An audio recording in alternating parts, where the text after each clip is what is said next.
So now let's see how we can work around with hue versus set curve inside of Davinci Resolve. So over here you can see that I have a footage, and in this particular footage there are certain level of colors. So if I were to go around over here onto let's say for example onto this icon right here, so I am in the curve section as you can see right here, but if I were to go around onto the third button as you can see right here, then I get onto the hue versus set curve, that is hue versus saturation. So in this, what I'm able to do is I can go around, select out different portions. So let's say I can go around and click on the sky right here, and you can see that it highlights out the sky section, and you can see the different ranges of colors by these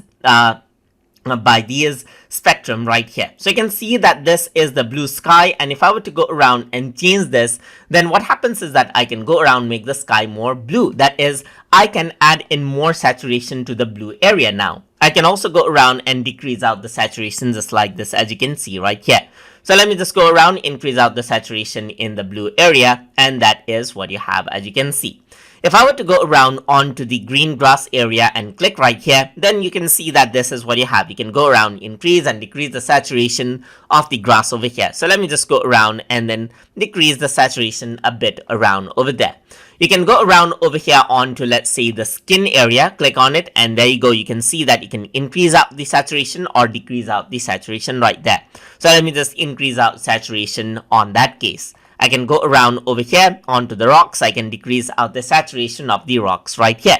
So you can see that this is what I have now. So I have the saturation of certain color spectrum scenes out right there, and that is what you can do with the hue versus saturation. So just like with any other curves right here, like hue versus hue as well, you can go around and then you can add in Bezier curves over here just like this, and then move around the Bezier curve over here just like this. And you can add in color spectrum to different sections of the spectrum as well. You can go for the blue section, you can go for the magenta section right here, and then adjust those color spectrum saturation out according to how you like as well. So that is how you can work around with hue versus saturation curves inside of Davinci Resolve. So hope you guys learned something as always. And as always, please like, comment, share, and subscribe.